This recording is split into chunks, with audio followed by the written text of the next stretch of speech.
कैसे हैं आप सब? मैं आशा करता हूँ आप सभी हमेशा की तरह बढ़िया होंगे और मजे में होंगे। तो एक बार फिर से मैं गुमनाम सर और आप सभी का बहुत बहुत स्वागत है आपके अपने चैनल गुमनाम केमिस्ट्री शायर में। तो बेटा जैसा कि आप सभी जानते हैं अपने चैनल पे चल रहा है 50 डेज एक्सप्रेस, और जो नहीं जानते तो बेटा एक बात सुन लो, 50 दिन के अंदर केमिस्ट्री में अगर 70 में 70 नंबर लाना चाहते हो और वो भी रोज सिर्फ 10 मिनट पढ़कर, लाइफ के टोटल 500 मिनट खर्च होंगे। और अगर देखना चाहोगे ना तो ओवरऑल आपके 8 घंटे 20 मिनट खर्च होंगे। 8 घंटे 20 मिनट पढ़कर आप केमिस्ट्री में 70 में 70 नंबर ला सकते हो। अगर आपने कभी केमिस्ट्री देखी नहीं है, केमिस्ट्री सीखी नहीं, केमिस्ट्री के बारे में नहीं जानते, तब भी ला सकते हो। ठीक है, तो बेटा देखो आज है 1 जनवरी 2025 स्टार्ट हो चुका है, आज नया साल है। तो नए साल की आप सभी को हार्दिक शुभकामनाएं। और वीडियो नंबर है 21। तो चैप्टर चल रहा है अल्कोहल, फिनॉल एवं ईथर, जिसमें से अभी हम केवल फिनॉल के बारे में पढ़ रहे हैं और फिनॉल के ऊपर ऑलरेडी एक वीडियो पीछे आ चुका है। आज ये उसका सेकंड वीडियो है और हम पढ़ने वाले रासायनिक अभिक्रियाएं।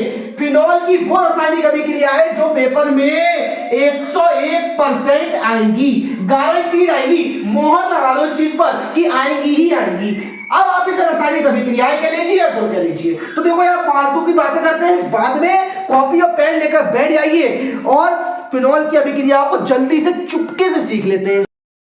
तो देखो बेटा कैसे करना है आपको फिनॉल की अभिक्रियाएं। देखो सबसे पहले super duper most important reaction पूछी जाती है नाइट्रीकरण।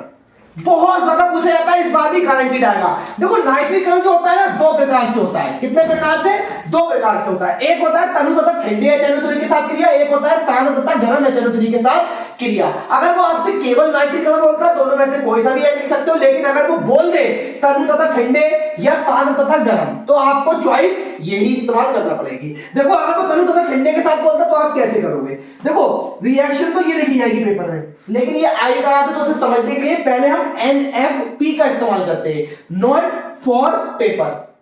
शॉर्ट फॉर्म है नोट फॉर पेपर, मतलब ये चीज हमें पेपर में नहीं लिखना है लेकिन समझ में यहां से आएगा, और ये फॉर पेपर है, यहां से पेपर में लिखना है।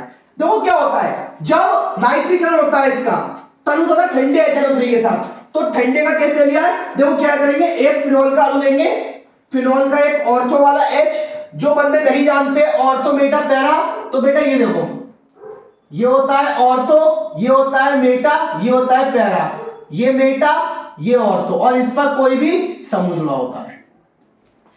ठीक है, समूह के जस्ट बराबर में ऑर्थो, फिर मेटा, फिर पैरा। ऑर्थो के सामने वाला ऑर्थो, मेटा के सामने वाला मेटा, ये होते हैं ऑर्थो मेटा। तो देखो ऑर्थो कोने का H और HNO3 को हम लिख देंगे HONO2, HNO3 तीन O है तो इसे लिख देंगे HONO2। तो देखो क्या होगा, एक लेंगे पैरा का और फिर HONO2, तो जब जैसे ही क्रिया होगी इसका H इसका OH, इसका H इसका OH, दो निकल जाएंगे जल के अणु। यहां से H गया, यहां से OH, यहां पे बचा है NO2, तो NO2 H की जगह पर आकर जुड़ जाएगा। यहां पैरा वाला H था तो NO2 पैरा पर जुड़ जाएगा। इसका नाम हो जाएगा ऑर्थोनाइट्रोफिनॉल, इसका नाम हो जाएगा पैरानाइट्रोफिनॉल। ठीक है, अब ये चीज तो हो गई समझने के लिए। पेपर में कैसे लिखोगे? 2 अणु फिनॉल के, क्योंकि एक ऑर्थो का बनेगा एक पैरा का बनेगा, साथ में 2 HNO3 के, एक और एक 2। ठंडे का केस एक ऑर्थो का बनाओ एक पैरा का बनाओ, साथ में 2 जल के अणु। ठीक है, इस तरीके से ये रिएक्शन आपको कर देनी है। देखो यहां पर मैं रिएक्शन कोई ज्यादा समय नहीं ले सकता समझाने के लिए, क्योंकि मुझे कम से कम समय में आपको सिखाना भी है और कम से कम समय में पेपर की तैयारी भी करवाना है। तो देखो मेरा दूसरी हेडिंग क्या, जब केस होगा शांत तथा गर्म HNO3 के साथ क्रिया। अब इसमें शांत केस आ गया, तो देखो नॉट फॉर पेपर और फॉर पेपर, तो ये तो पेपर में नहीं लिखेंगे, ये वाली पेपर में लिख देंगे। अब फर्क क्या है, फर्क समझ लो। देखो इसमें क्या होता है, इसमें फिनॉल का एक ही अभिक्रिया में भाग लेगा और उसके ऑर्थो पैरा दोनों, मतलब 3 कोने जो होते हैं, 2 ऑर्थो एक पैरा, तीनों के तीनों एक्टिव हो जाएंगे क्रिया करने के लिए। तो HNO3 के 3 अणु लगेंगे, उसे हम फिर से वैसे ही लिखेंगे HONO2 HONO2 HONO2।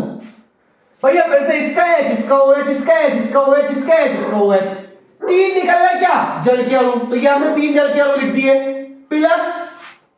अब देखो भैया जहां से H और OH हटाए, NO2 NO2 NO2, तीनों कोनों पर NO2 को लाकर जोड़ दीजिए। इसका नाम होता है 2,4,6 ट्राई नाइट्रोफिनॉल, जिसको बोलते हैं पिक्रिक अम्ल, और ये विस्फोटक होता है। ये चीज आप याद रखना।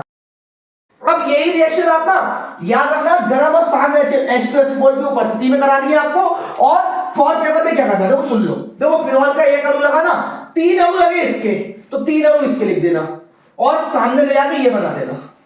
समझ गए? क्लियर?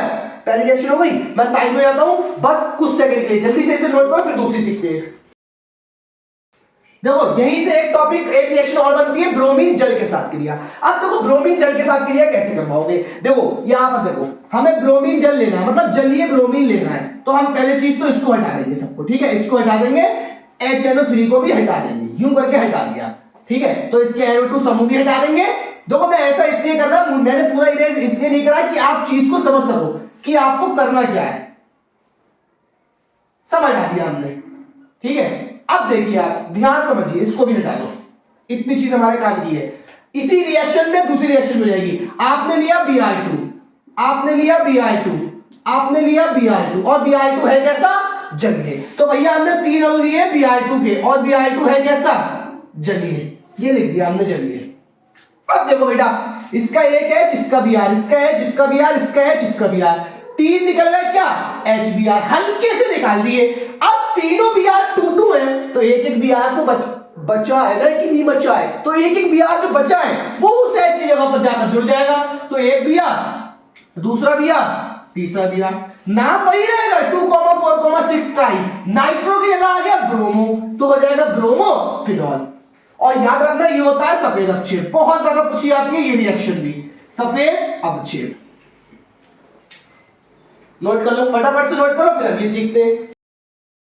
तीसरी अभिक्रिया जो है वो है फ्रीडल-क्राफ्ट अभिक्रिया। तो फ्रीडल-क्राफ्ट अभिक्रिया भी 2 प्रकार की होती है, एक होता है फ्रीडल-क्राफ्ट एल्किलीकरण, एक होता है फ्रीडल-क्राफ्ट एसिटिलीकरण। दोनों में से कोई सी पूछ सकता है, अगर चॉइस ना दे, मतलब नाम लेकर ना बोले, तो कोई सी भी एक ले सकते हो आप, ठीक है। अब देखो होता क्या है, देखो फ्रीडल-क्राफ्ट एल्किलीकरण क्या होता है, जैसे अभी पीछे वाली रिएक्शन करी थी वैसे ही सेम होगी, एक नॉट फॉर पेपर, एक फॉर पेपर। देखो नॉट फॉर पेपर में क्या करेंगे, हमने ले लिया CH3Cl, आप क्या करिए ना, कोई सा भी RX ले लीजिए, कोई सा भी RX, R आप जानते हैं CH3, C2H5, C3H7, C4H9, C6H5, बहुत सारे लगा सकते हैं, और X जो होता है वो Cl, Br, इतने इस्तेमाल कर सकते हैं।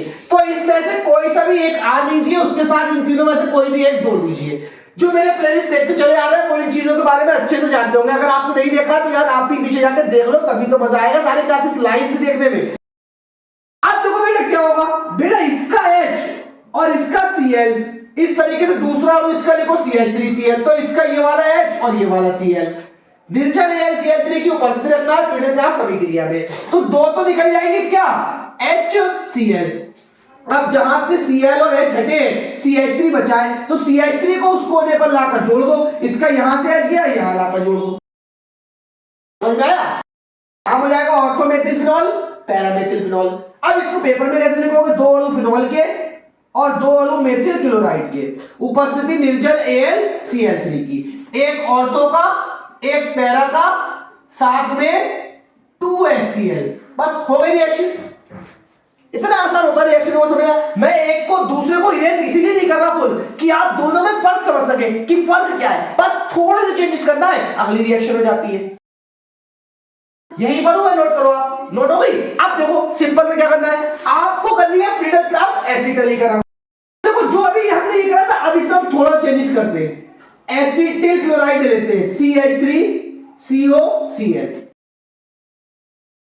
तो इसका दूसरा अणु भी किसका लेंगे, दूसरा अणु भी एसिटिल क्लोराइड का लेंगे CH3COCl। अब देखो रिएक्शन कैसे होगी, इसका H, इसका Cl, इसका H, इसका Cl, भैया 2 HCl तो निकले, उपस्थिति निर्जल AlCl3 की ही रहेगी क्योंकि है फ्रीडल-क्राफ्ट अभिक्रिया।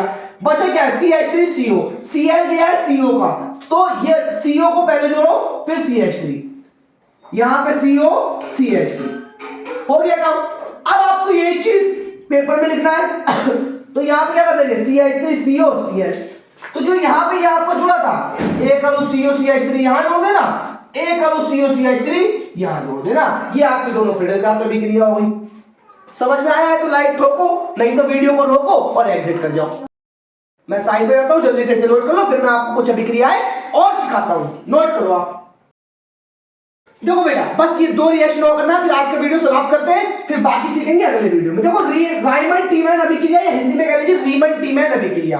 भैया इस साल अगर परीक्षा में बैठ रहे हो ना तो इस रिएक्शन को कर कर ही जाना, गारंटीड आएगी, फिर बाद में मुझे आकर जरूर बताना, और नहीं आए तो भैया मेरे चैनल को कर देना अनसब्सक्राइब और चले जाना। तो देखो बेटा रीमल्टीप्लाई अभिक्रिया होती क्या है, देखो ये होता है फिनॉल का फॉर्मूला, फिनॉल का ऑर्थो वाला H निकाल लिया हमने बाहर, इसके लिए लेंगे हम इस लाइन का सहारा। तो लाइन क्या है बेटा, फिनॉल H को छोड़ दो, CHO को बना लो अपना दोस्त, बेटा फिनॉल H को छोड़ दो, CHO को बना लो अपना दोस्त, पड़ोसियों की कराकर रिश्तेदारी, बचेंगे O और H जिनकी कहानी गजब, बन जाता है पानी पास आते हैं जब जब। इस लाइन को याद कर लेना, लिख लेना। अब मैं सिखाता हूं बेटा, फिनॉल H को छोड़ दो, कहना छोड़ दिया भैया, छोड़ दिया, तुमने कहा हमने छोड़ दिया, तो फिनॉल ने H को दिया छोड़ और CHO को बना लो अपना दोस्त, तो H की जगह CHO आ गया, H को छोड़ दिया, CHO को बना लिया अपना दोस्त। पड़ोसियों की कराकर रिश्तेदारी, ये दोनों हैं इनके पड़ोसी, तो इन पड़ोसियों की कराकर रिश्तेदारी, अगर 3 Cl है तो Na भी 3 लगेंगे, तो 3NaCl, पड़ोसियों की कराकर रिश्तेदारी, इनके 3 बेटे इनकी 3 बेटियां आपस में करा दी रिश्तेदारी, पड़ोसियों की कराकर रिश्तेदारी, बचेंगे O और H जिनकी कहानी तो गजब, बन जाता है पानी पास आते हैं जब जब। देखो 3 ऑक्सीजन है, एक चला गया, इसके पास बचे दो जल्दी करो बना लो, रिएक्शन बैलेंस है। वैसे ये भी 2 प्रकार से होती है, एक CCl4 के साथ भी होती है, NaOH की जगह आप KOH भी ले सकते हो, ठीक है, लेकिन आप ये एक ही तैयार कर लेना, हो जाएगा काम आपका। अगली रिएक्शन आती है ऑक्सीकरण, भैया super duper most important reaction है ये। इसमें क्या होता है भैया, फिनॉल में भाई बेंजीन रिंग में पॉइंट ऐसे ही तो पाए जाते हैं, तो क्या होता है, इसका जो ये वाला H होता है और जो ये वाला H होता है, इसके एक ऑक्सीजन से करता है क्रिया और बना लेता है H2O, दूसरा ऑक्सीजन जो है वो नीचे वाले H की जगह आकर जुड़ जाता है। जब इस O से H हटता है तो O इसके कार्बन के साथ डबल बॉन्ड बना देता है, जिससे बेंजीन रिंग के बॉन्ड इस तरीके से ट्रांसफर हो जाते हैं। वैसे अगर समय ज्यादा होता तो मैं इस रिएक्शन को आपको खोलकर जरूर करके दिखाता, क्योंकि मुझे खुद मजा नहीं आता है आधी अधूरी बात बताने में, लेकिन हम परीक्षा की तैयारी कर रहे हैं, ना कि डिटेल में चीजों को सीख रहे हैं। तो बेटा जल्दी से मैं साइड में जाता हूं, आप इसे नोट कर लो, और नोट करने के बाद में देखो बेटा नोट हो गया, अब सुन लो मेरी बात, अगर तैयारी करना है तो जितना मैं बताता हूं उतना करते जाना, पेपर में 70 नंबर तुम्हें लाने से कोई नहीं रोक सकता। तो इन्हीं शब्दों के साथ बेटा मैं अगले ले जाऊंगा, फिर मुलाकात होगी आपसे एक नए और धमाकेदार वीडियो के साथ।